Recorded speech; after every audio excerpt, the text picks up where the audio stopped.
So friends finally iQOO neo 6 సిరీస్ని ఒఫీషియల్గా మన ఇండియాలో launch చేయడం జరిగింది. ఐకు కంపెనీ నియో 6 అనేది ఆల్రెడీ చైనాలో ఉంది, బట్ మన ఇండియాకి సరికొత్తగా ఇంట్రడ్యూస్ చేశారు.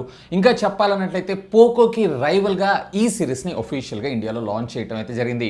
ఫర్ ఎగ్జాంపుల్ మీకు వన్ ప్లస్ ఉంది, వన్ ప్లస్కి కిల్లర్ సిరీస్ కింద పోకో సిరీస్ని ఎలా అయితే లాంచ్ చేస్తూ ఉంటారో, లేదా వాళ్ళ సొంత బ్రాండ్ లేదన్నట్లయితే రియల్మీ మీద వాళ్ళకి సంబంధించినటువంటి రివెంజ్ని ఏ విధంగా పోకో డివైజెస్ తోటి తీర్చుకుంటూ ఉంటారో, సేమ్ ఇదే విధంగా ఐకులో కూడా మనకి బడ్జెట్ కిల్లర్, ఇంకా చెప్పాలంటే ఫ్లాగ్షిప్ కిల్లర్ సిరీస్ ఫోన్స్ని మనం చూసేటువంటి అవకాశం ఉంది.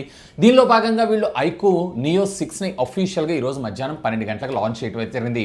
ఈ రోజు ఈ ఎపిసోడ్లో దీనికి సంబంధించినటువంటి ఫుల్ డీటెయిల్స్ అయితే మనం తెలుసుకుందాం. ఇంకా ఛానల్ని సబ్స్క్రైబ్ చేసుకోకపోయినా, ఒకవేళ ఈ ఫేస్ని ఫస్ట్ టైం చూస్తున్నా ఛానల్ని సబ్స్క్రైబ్ చేసుకోండి, వీడియోని లైక్ చేయండి. మీకోసం ఇలాంటి అమేజింగ్ టెక్ కంటెంట్ ఎన్నో తెలుగులో తీసుకొని రావడం జరుగుతుంది. Hi, this is Vasu again signing in. Welcome to my channel Vasu tech vlogs. మొదటిగా ప్రాసెసర్ విషయానికి వచ్చారు అన్నట్లయితే ఇది వచ్చేటప్పటికి ఒక ఫ్లాగ్షిప్ లెవెల్ కేటగిరీ పెర్ఫార్మెన్స్ ఉన్నటువంటి ఒక 5G ప్రాసెసర్, క్వాల్కమ్ స్నాప్డ్రాగన్కి సంబంధించినటువంటి 870 SoC, 5 నానోమీటర్ బ్రిఫ్ టెక్నాలజీ మీద, 3.1 GHz క్లాక్ స్పీడ్ మీద, 4 మాత్రమే 5G బ్యాండ్స్ తోటి ఈ ప్రాసెసర్ని మన ముందుకు తీసుకొని రావడం జరిగింది. ముఖ్యంగా చెప్పాలంటే ఈ బడ్జెట్ సెగ్మెంట్లో గేమర్స్ ఎవరైతే ఉన్నారో వాళ్ళని కాన్సన్ట్రేట్ చేస్తూ ఈ ప్రాసెసర్ని మన ముందు తీసుకొని రావడం జరిగింది. ఇక దీంట్లో మనకు వచ్చేటప్పటికే ఎడ్రోకి సంబంధించినటువంటి 730 GPUని మన ముందు ప్రొవైడ్ చేశారు. యాజ్ ఆఫ్ నో వీళ్ళు వచ్చేటప్పటికి ఎక్స్ట్రీమ్ అల్ట్రా హై డెఫినేషన్లో మాత్రమే పబ్జీలో గేమ్ సెట్టింగ్స్ అయితే తీసుకొచ్చారు. మేబీ ఫ్యూచర్లో మనకి 90 FPSలో OT అప్డేట్ ద్వారా తీసుకొస్తామని చెప్పి కమిట్మెంట్ అయితే ఇచ్చారు.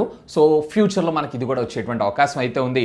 ఇక LPDDR4X టెక్నాలజీకి సంబంధించినటువంటి ర్యామ్, అలాగే UFS 3.1 స్టోరేజ్ని మన ముందు తీసుకొని రావటం ఇందులో విశేషం. ఇక దీంట్లో డిస్ప్లే విషయానికి వచ్చారు అన్నట్లయితే 6.62 ఇంచెస్కి సంబంధించినటువంటి full HD plus super AMO LED screen, అది కూడా సామ్సంగ్కి సంబంధించినటువంటి E4 డిస్ప్లేని మన ముందు తీసుకొచ్చారు, which comes with 120 Hz refresh rate. ఒకవేళ 144 Hz తీసుకొచ్చుంటే మాత్రం కిల్లర్ డీల్ అయి ఉండేటువంటి అవకాశం ఉంది. ఈవెన్ ఇందులో మనకి బ్రైట్నెస్ నిట్స్ కూడా అప్ టు 1300 నిట్స్ దాకా రావటం మరొక విశేషం. And even touch sample rate కూడా చాలా బాగుంటుంది. అండ్ గేమ్స్ ఆడేవాళ్ళు ముఖ్యంగా దీనిపైన ఒక లుక్ వేయచ్చు. ఇక వీడియో ఒకటే బాగుంటే సరిపోతుంది, ఆడియో కూడా కావాలి కదా. దీంట్లో మనకి డ్యూయల్ స్టీరియో స్పీకర్స్ తో పాటు మనకి ఇందులో హైరెస్ ఆడియో సర్టిఫికేషన్ కూడా మన ముందు తీసుకొని రావడం జరిగింది. ఇక కెమెరా డిపార్ట్మెంట్ విషయానికి వచ్చారంటే rare triple camera lens setup, 64 megapixel primary censor కింద, ఈవెన్ మనకి ఆప్టికల్ ఇమేజ్ స్టెబిలైజేషన్ తో పాటు 4K 60 FPS లో మీరు వీడియోస్ అయితే రికార్డ్ చేసుకోవచ్చు. 8 మెగాపిక్సెల్కి సంబంధించినటువంటి అల్ట్రా వైడ్ యాంగిల్, ఇక 2 మెగాపిక్సెల్కి సంబంధించినటువంటి డెప్త్ లేదా పోర్ట్రేట్ సెన్సార్ని మన ముందు తీసుకొస్తే, ఫ్రంట్ వచ్చేటప్పటికే 16 మెగాపిక్సెల్ అండ్ ఫ్రంట్ కూడా 1080pలో 60 FPS దాకా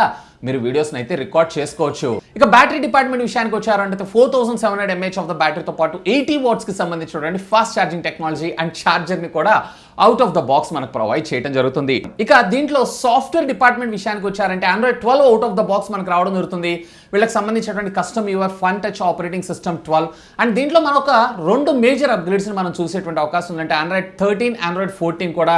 అండ్ వీళ్ళు 3 years పాటు ఎవ్రీ మంత్ సెక్యూరిటీ ప్యాచెస్ని కూడా ప్రొవైడ్ చేస్తా అన్నారు, which is very cool thing. But operating system update మరొకటి ఎక్స్ట్రాగా పెంచినట్టయితే బాగుండేదని నా అభిప్రాయం. కాకుండా అడిషనల్ గా మనకి IP53కి సంబంధించినటువంటి వాటర్ రెసిస్టెంట్ టెక్నాలజీ కూడా ఉన్నారు. సో దీని is nothing but PTI splash resistant అన్నట్లు IP53 పెద్దగా మనం అంటే చిన్నపాటి చినుకులకైతే తట్టుకుంటుంది అంతే. వీటితో పాటు వీళ్ళు కూలింగ్ కి సంబంధించినటువంటి ఒక బ్యాక్ క్లిప్ ని కూడా అఫీషియల్ గా అనౌన్స్ చేశారు.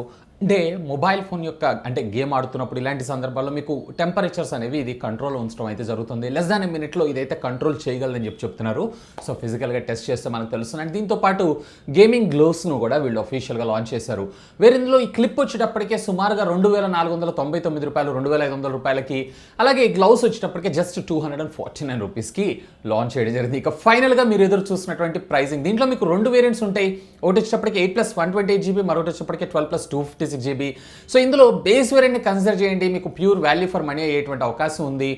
వాల్యూ ఫర్ మనీ అంటే ఇంకొక 1000 రూపాయలు తగ్గించుంటే బాగుంటుందని నా అభిప్రాయం. ఎనీవే ఇందులో మీకు వచ్చేటప్పటికి దీని లాంచ్ ప్రైస్ అయితే ఎక్కువ చేస్తారు, కానీ విత్ ఇంక్లూడింగ్ ICICI కార్డ్ ఆఫర్తో మీకు ఇది వచ్చేటప్పటికి 25,999 రూపాయలకి రావడం జరుగుతుంది, which is a quite bit good deal. Even ఎక్స్చేంజ్లో మీకు వచ్చేటప్పటికే 3000 రూపాయలు అదనంగా డిస్కౌంట్ రావడం జరుగుతుంది. అంటే మీకు వచ్చేటువంటి వాల్యూ కాకుండా మరొక 3000 ఎక్స్ట్రా డిస్కౌంట్. వేరే ఎక్స్చేంజ్ లో అయితే మీకు మరింత better value for money product అయ్యేటువంటి అవకాశం అయితే ఉంది. సో ఇది ఫ్రెండ్స్ ఐకూ కంపెనీ ఈ రోజు అఫీషియల్ గా మన ఇండియాలో లాంచ్ చేసినటువంటి ఐకూ నియో 6 మొబైల్ ఫోన్ కి సంబంధించినటువంటి ఫుల్ డీటెయిల్స్ అయితే. దీని గురించి మీరేమనుకుంటున్నారు, ప్రైసింగ్ అండ్ ఈ సిరీస్ దాని గురించి లెట్ మీ నో కింద కామెంట్ సెక్షన్ లో కామెంట్ చేయగలరు. అండ్ బయట దీన్ని పర్చేస్ చేసి రివ్యూ చేయమంటారా, వద్దులైనా డబ్బులు ఎందుకు వేస్ట్ అంటారా, లెట్ మీ నో కామెంట్ చేయండి. That's all for today. This is Vasu signing off. Have a great day.